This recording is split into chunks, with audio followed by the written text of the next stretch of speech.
Olá pessoal, tudo bem? Bem-vindos à nossa nona aula de Fundamentos de Grego Clássico, aquela aula que todos estavam esperando, porque é a aula em que a gente vai traduzir o nosso primeiro texto. E que texto é esse? Tananana. É esse daqui, Greek Boy at Home, um texto escrito no começo do século XX por um sujeito chamado Rouse, que era um professor de grego lá na Inglaterra, né? 1909 o texto. E justamente por ser um texto tão antigo, ele está em domínio público. Ele está disponível no archive.org, eu vou deixar o link aqui na descrição. E o Guilherme Luiz, que é doutorando em filosofia na Unicamp, gentilmente me mandou também uma versão TXT do livro, se vocês preferirem trabalhar com o texto e poder copiar e colar as palavras, né? Selecionar trechos mais facilmente do que mexer no PDF, que a gente não pode fazer essas coisas. Então, esse aqui é o livro que a gente vai usar. Eu pretendo seguir com ele, começar agora no primeiro texto e a gente vai traduzindo nas próximas aulas até a gente cansar ou completar o texto. Vamos ver o que acontece primeiro. Mas é um texto que quando eu ofereço para os meus alunos, eles gostam muito. Então, espero que vocês gostem também. Estou bem empolgado para ler esse texto com vocês. Vou dar um zoom aqui para a gente poder trabalhar melhor com essa primeira parte. Então, esse daí é o textinho que a gente vai ler hoje. Tá? Então, como que a gente vai fazer? Eu vou lendo frase a frase e a gente vai comentando, tá? Vendo as palavras, a ligação sintática entre elas, como elas se relacionam e tentando traduzir frase a frase, tudo bem? Então, o título desse primeiro texto é Hostis eimi ego. Né? Ego, a gente conhece, pronome pessoal, né? Primeira pessoa do singular, aqui minúsculo, aqui maiúsculo. Eimi, o verbo ser, a gente também conhece, aqui minúsculo, aqui maiúsculo. E o hostis é novo, né? Hos é o pronome relativo, né? O qual. E o tis a gente conhece, pode ser um pronome indefinido, né? Então isso aqui é um pronome relativo indefinido. Parece meio exótico, mas a gente vai entender isso mais tarde. Não se preocupem muito. Entenda que aqui está dizendo quem sou eu. E aí ele vai dizer quem ele é, né? Ego eimi paidion helenikon. Eu sou paidion, né? Uma criança. Helenikon, grega. Eu sou uma criança grega. Oiko tenagrois. O verbo oiko é o verbo morar, né? Oikeo. O verbo é assim. Oikeo. É um verbo contrato em Y. E aí ele está oiko. Mas é o verbo oikeo. Eu moro. Onde ele mora? Enagrois. Eu moro no campo. Está no plural, nos campos, mas é o jeito que os gregos falam. Eu moro na zona rural, eu moro no campo. Então essa é a primeira frase. Ego eimi paidion helenikon, oiko anagrois. E a gente tem ainda uma coisa nova aqui, né? O man-de, que é uma estrutura importantíssima da gente aprender, porque é como o grego costuma estruturar as suas frases, né? Estruturando frases com uma asserção e uma outra. Né? Então, por um lado, eu sou um menino grego, por outro lado, eu moro no campo. Esse tipo de coisa. Às vezes a gente pode usar o man-de também para construir frases assim. Enquanto um fazia alguma coisa, o outro fazia aquela outra coisa. Né? E a gente vai usar o man-de para fazer isso. Além de outras, muitas formas, muitos usos possíveis do man-de, é uma estrutura muito flexível. Mas basicamente está mostrando que essas duas frases têm alguma ligação entre elas, assim, ligação lógica. Tá? Então vamos seguir em frente. En tauta garen tois agrois, Georgos tis tracilos estin, hos Georgei kai eke corion. Muito bem. Agora uma frase maior, né? Vamos por partes. En tauta é lá, né? Nesse lugar, né? En tauta en tois agrois, lá no campo, né? Ou aqui no campo. Georgos tis tracilos estin. Estin a gente também conhece, né? É o verbo ser, a terceira pessoa do singular. Ele é, ou ele está, ou ele existe. Acho que no caso a gente pode usar o existe, né? Lá no campo, ou aqui no campo, existe Georgostis, existe certo camponês, certo agricultor. O tis é o indefinido, né? Pode ser até, existe um agricultor. Está dando uma indefinição. Existe certo agricultor, o trasilo, o trasilo. O trasilo. Ros Georgei kai ekikorion. Lembra que eu falei que esse ros aqui do início era um pronome relativo? O qual? É justamente isso que está acontecendo aqui, né? Lá no campo existe certo agricultor, trasilo. Ros, né? O qual? Georgei kai ekikorion. O qual? Georgei, verbo georgeo, né? Trabalhar a terra, ou ser agricultor, né? Acho que a gente viu esse verbo na nossa primeira aula, se não me engano. Na nossa segunda aula, na verdade, a terceira aula em que eu falo sobre como funciona uma língua declinada. Eu acho que é a terceira aula. Acho que eu mostrei esse verbo para vocês. Trabalhar a terra, né? Lavrar. Então, no campo existe certo agricultor, certo camponês, trasilo, o qual lavra, né? Trabalha a terra, kai ekei korion, e ele possui, né? Ele tem, aqui é o verbo eko. O verbo eko tem o sentido de ter, ou estar em posse de algo. No caso, acho que podemos traduzir por ter. Né? O qual trabalha a terra e tem korion. Essa terminação ion é um diminutivo. Então, korion é uma pequena cora. Uma cora é uma região, korion é uma regiãozinha, um terreno, né? Um lote, alguma coisa assim. Ele tem um terreno, esse agricultor. Então, voltando. Eu sou um menino grego e moro no campo. Aqui no campo há certo camponês trasilo, o qual trabalha a terra e tem um terreno. Arerotais, tis menego, tis to trásilos. São perguntas, veja. Tem o ponto e vírgula em grego, a gente comentou na segunda aula, é uma pergunta, é um ponto de interrogação. Erotais, esse aqui é o verbo erotal, que apesar de parecer que tem alguma coisa a ver com erótico, não tem nada a ver com isso. Significa perguntar, erotal.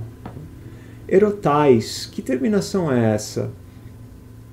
Segunda do singular, né? Tu perguntas, erotais. Tu perguntas, tis men ego, tis to trásilos. Quem? Eu. Quem trazilo? Subentende-se um verbo ser aqui, né? Nos dois casos. As perguntas, quem? Subentende-se sou eu. E quem? Subentende-se é trazilo.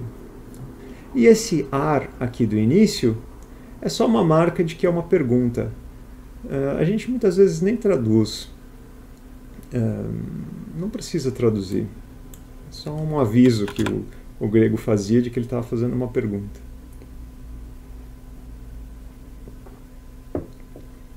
Legode. Tu perguntas, quem sou eu? Quem é trazilo? Lego. Eu digo. Lego é o verbo dizer. E esse de é uma partícula enfática, como se fosse uma exclamação. Legode. Eu direi. Está só pondo ênfase no lego. O grego tem muitas partículas enfáticas, tá? Não se assustem. Inclusive o próprio men que a gente viu aqui, que pode ser construído nessa estrutura men-de, quando ele aparece sozinho, sem o de nas próximas frases, a gente entende que ele na verdade é só enfático. Pode acontecer isso. Tem o de, tem o ge também, tem um monte de partículas de ênfase. Então, só direi, a gente pode pôr uma exclamação aqui para traduzir esse de, tá bom? Teknon gar eimi ego tu trazilo. Eu sou teknon, sou filho, cria, prole, tu trasilo. Vejam que tu trasilo está no genitivo, né? Eu sou filho de trasilo. E tem esse gar, né? Já é a segunda vez que aparece. Apareceu aqui também. Vocês devem ter falado, mas você não traduziu, professor, esse gar. O gar pode ser explicativo, né? Pois alguma coisa, né? Eu direi, pois eu sou filho de Trasilo. Acho que a gente pode acabar nem traduzindo nesse caso, né? Muitas vezes o gar vai ter um uso aqui que também é meio enfático, assim. Ele é uma partícula explicativa, mas às vezes fica melhor até nem traduzir. No caso aqui a gente poderia traduzir o gar de repente como um 2 pontos, né? Alguma coisa assim. Eu direi 2 pontos, mas aí tem a exclamação aqui também, né? Uma desgraça de língua. Como que a gente poderia traduzir isso? Talvez esse gar fosse assim, o caso é que, né? Seria alguma coisa assim. Pois eu direi, exclamação para traduzir o de. E aí para traduzir o gar a gente poderia dizer, o caso é que eu sou filho de Trasilo. É esse tipo de uso aqui do gar, sabe? Como a gente diz, o caso é que, o que acontece é que, sabe? Não está acrescentando muita coisa na frase, está só adicionando um embelezamento ali, pondo um enchimentozinho na frase, tá? É esse tipo de construção que o gar pode ser usado. E ele pode ser usado como explicação mesmo, né? Meu dedo está doendo, pois eu o bati na mesa. Tá? Uma partícula explicativa. Mas o caso aqui, ele está só enchendo a linguiça mesmo. Então é isso. Eu sou filho de Trasilo. Notem que Trasilo está no genitivo. Vamos em diante. Esse man aqui, ele é só enfático. Ele está enfatizando a conjunção kai. A gente pode traduzir como e, né? Kai significa e o man como um além disso, né? Além disso, Trasilo, ek, né? Ele tem ala tekna. Veja só, essas duas palavras estão juntas, elas estão com a mesma terminação, né? Isso aqui é um neutro plural. Teknon a gente já viu, estava aqui, né? Filho. Aqui está no plural, filhos. E ala também está no plural, neutro plural. Alos significa outro. E aqui neutro plural, né? Então, além disso, Trasilo tem outros filhos. Tá?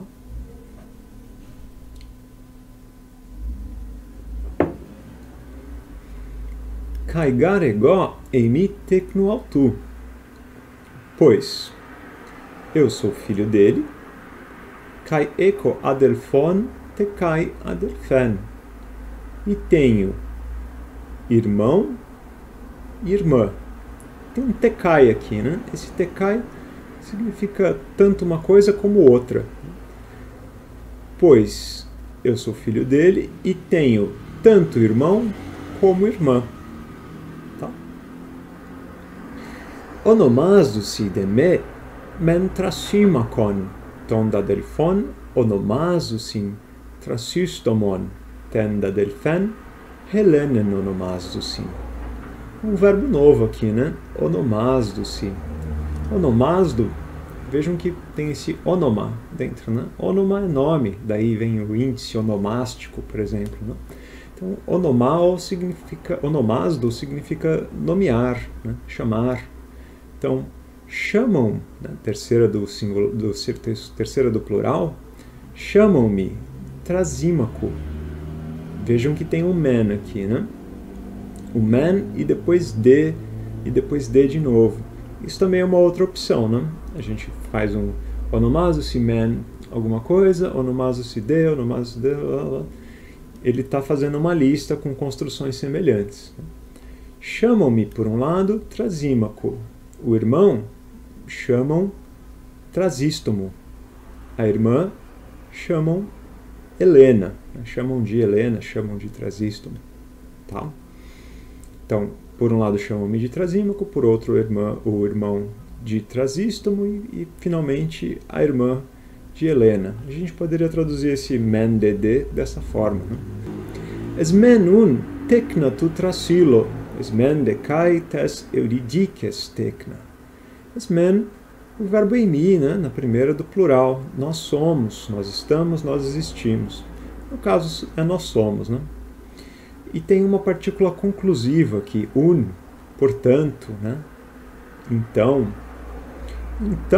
somos Tecna, somos filhos, tu Trasilo, somos filhos de Trasilo, e também somos filhos de Eurídice.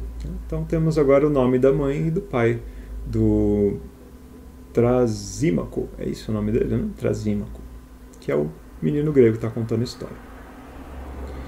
Pudoikumen, hopo, estide korion en agrois, kaientoi korioi, oikia. Pu é o advérbio interrogativo de lugar, né? Onde? Onde moramos? Pergunta, né? Olha só o ponto. Ponto e vírgula é uma interrogação. Onde moramos? Onde? Vejam que existe uma correlação aqui entre o que a gente viu acontecer aqui com hostes, né? Hos era o relativo que apareceu aqui, né? Pronome relativo, e o tis o indefinido. Aqui a gente tem um pronome relativo também neutro e tem o advérbio interrogativo de lugar, né? Então, onde moramos? O lugar onde? Seria algo assim. É o tipo de... Esse relativo aqui a gente vai usar, por exemplo, para fazer uma frase... fui ao mercado, onde há muitas frutas.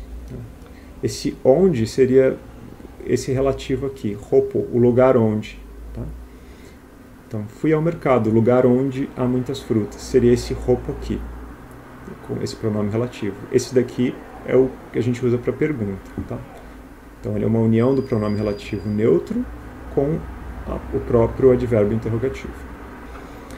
Estide korion en agrois.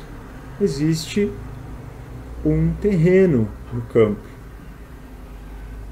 Kaientoi korioi, kori oikia. Existe um terreno no campo e, no terreno, casa. Vejam que o grego, como eu tinha falado para vocês, pode fazer o indefinido adicionando tis, né? A gente tem aqui georgostis, certo agricultor, ou você pode fazer o indefinido simplesmente não colocando o artigo. Existe terreno no campo e no terreno casa. Quer dizer, em português a gente vai dizer, existe um terreno no campo e no terreno uma casa. Né? É o equivalente grego a dizer dessa forma. Tá? Hemeis men oikumen ente oikia, rodetrácilos georgei entoi korioi. Então, hemeis, pronome pessoal, né? De primeira pessoa do plural, nós. Nós, por um lado, oikumen, né? Nós moramos, verbo oikeo. Nós, por um lado, moramos entai oikia, nós moramos na casa. Trasilo, por outro lado, trabalha no campo, trabalha a terra, né? Georgei, entoi korioi, ele trabalha a terra no terreno, no lote, como vocês preferirem. Ar, olha só, isso aqui a gente já sabe o que é, né? Ele tinha aparecido aqui em cima e eu falei para vocês, isso aqui a gente nem traduz, é só um aviso de que vai vir uma pergunta. Então a gente já sabe, vai vir uma pergunta, né? Vem, olha só, aqui a pergunta. Arerotais, tiesti korion. Perguntas. O que é um terreno, né? O que é um lote? Arudelon? Não é evidente? Lembram do verbo delo, evidenciar? Aqui a gente tem um adjetivo formado a partir desse verbo, delos, né? É evidente. Delo, evidenciar, delos, evidente. Aqui está no neutro. O delon, subentende-se o verbo esti, né? O delon esti, não é evidente? Rogiorgos,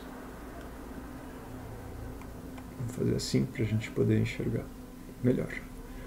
Rogiorgos gar ekei korion, tode korion, topos esti en hoi georgei georgos. Uma frase bem complexa. Eu gosto desse livro porque ele não poupa a gente. Ele vai logo de cara jogando o pronome relativo, ele acredita na nossa inteligência. Isso eu acho fundamental. É muito gostoso um livro que acredita na nossa inteligência. E faz umas frases mais complexas já desde o início e a gente se sente desafiado. Olha que maravilha. A gente tem uma frase mais complexa aqui, né? O que a gente faz quando a gente está diante de uma frase mais complexa? Um bom conselho é procurar os verbos, que a gente já se acha bastante, né? A gente tem o verbo ekei aqui, verbo ter, né?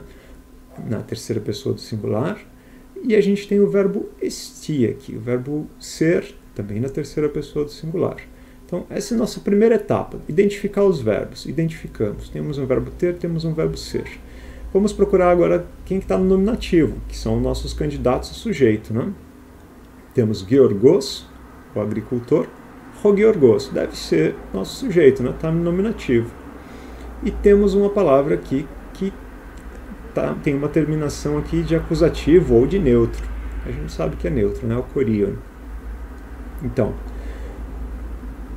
esse gar de novo não é explicativo, é alguma coisa como o caso é que, né? Ou até pode ser um explicativo, não é evidente, pois o agricultor tem um terreno e o terreno topos estin. Topos é uma palavra que a gente usa muito na topologia, né? O estudo do relevo das coisas. Topos é lugar. Então, corion é um lugar. O terreno é um lugar en hoi gergei georgos.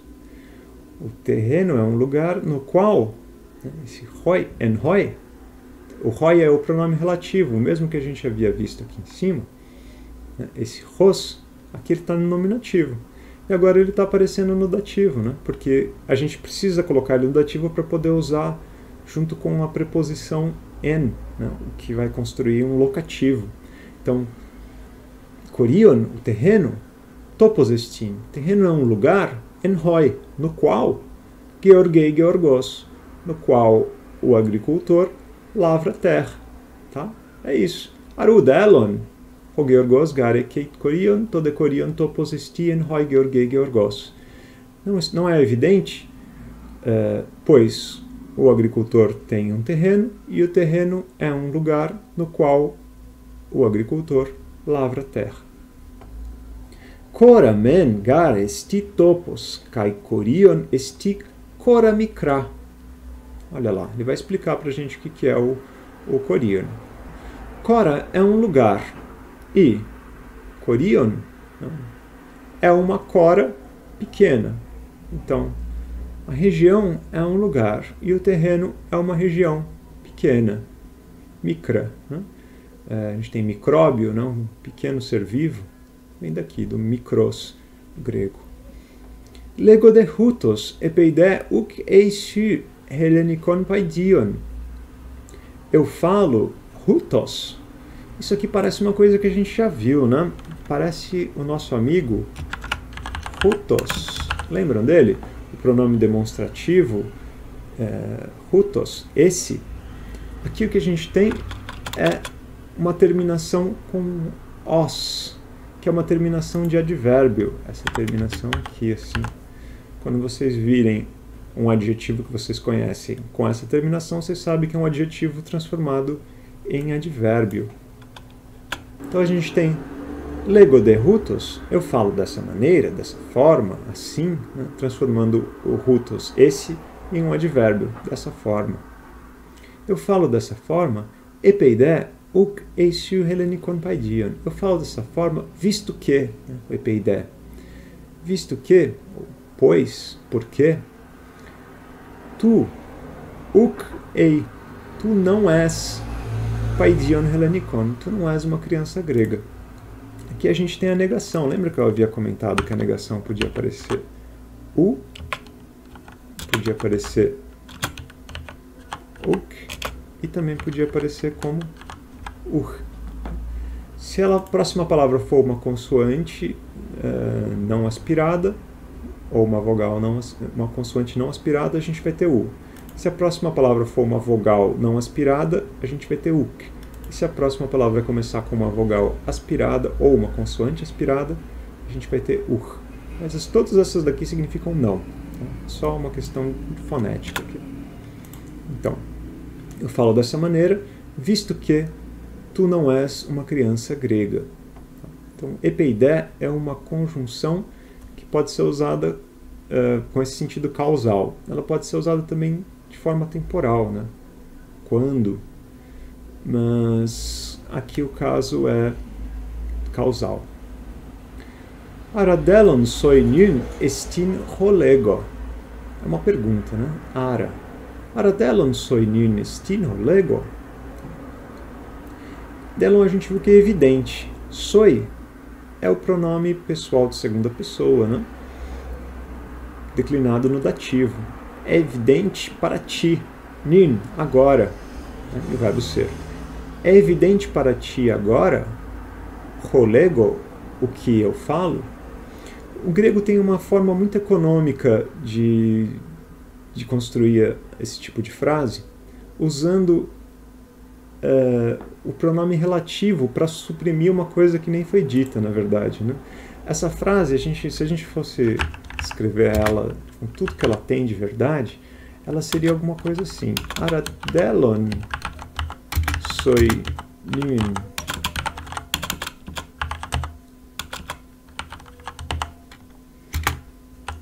estin, alguma coisa como topragma, está subentendido aqui, né? Vou colocar ele assim para a gente entender que ele está subentendido.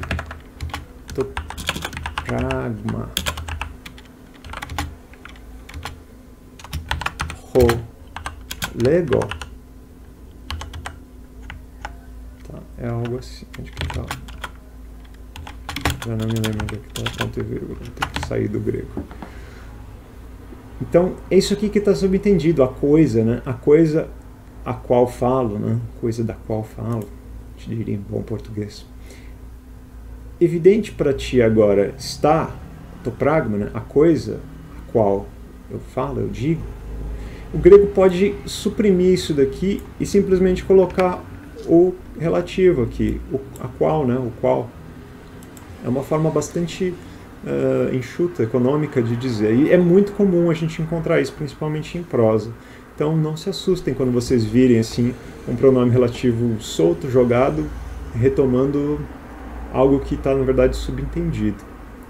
E isso é uma lição que às vezes a gente aprende só no grego 7, no grego 6, no grego 5. É uma lição super avançada, mas que esse método joga pra gente já desde o início. Fala, não, vocês vão se virar, vocês vão aprender a usar esses pronomes relativos, vocês vão falar grego direitinho. Então, é um método que não tem piedade da gente. Mas, por um lado, isso é reconfortante, assim, ele mostra que ele tem confiança na nossa inteligência. E é um método que era usado para garotos ali de 15 anos na Inglaterra, no começo do século XX. Então, se a gente se esforçar, a gente consegue aprender também usando esse método, certamente. Faltou gravar a última frase, né? Tode corion eke agros ucoligus. E o terreno tem campos, lavouras, né? Agros, oligos, não poucos. Esse é o sentido de oligos aí no final. Uma palavra que a gente encontra, por exemplo, em oligarquia, né? O governo dos poucos. Então é isso. Faltou também mencionar a partícula de, que a gente viu ao longo do texto inteiro. Ela funciona como uma conjunção, seja aditiva, seja adversativa, né? Ou seja, ela pode ser um e, pode ser um mas. Ela está basicamente juntando uma frase com a outra, juntando uma oração com a outra, é um conectivo, tá bom? Então, muitas vezes a gente não vai traduzir, porque o grego usava isso de uma forma que a gente não usa no português, usava sucessivamente de, parece criança falando. E aí eu fui não sei aonde, depois eu fui não sei o que, e não sei o que, e não sei o que lá, e não sei o que. E quando a gente vai traduzir, às vezes a gente acaba tirando essas marcas que são um pouco coloquiais no português, né? Fica parecendo um pouco coloquial demais esse monte de e. Por isso, às vezes, eu nem traduzi ao longo do texto. Mas quando a gente for traduzir, pode ser tanto um e ou um mas. Vai depender do contexto, a gente vê se a gente está coordenando, né? Ou se a gente está fazendo um movimento adversativo. Eu espero que vocês tenham gostado e na semana que vem a gente vai seguir traduzindo a próxima passagem, né? Essa daqui, Tokorion, ela é um pouquinho mais longa. Então, se vocês quiserem já estudar essa passagem toda aqui, passagem seguinte, e tentar fazer uma tradução dela, seria muito legal. Eu acho que eu já dei todo o vocabulário. O vocabulário vai ser basicamente aproveitado dessa primeira passagem. Aqui na segunda vão ter poucas palavras novas que a gente vai encontrar aqui. Basicamente, vai ter uns nomes, né? Beltia, Scotia, né? Escócia.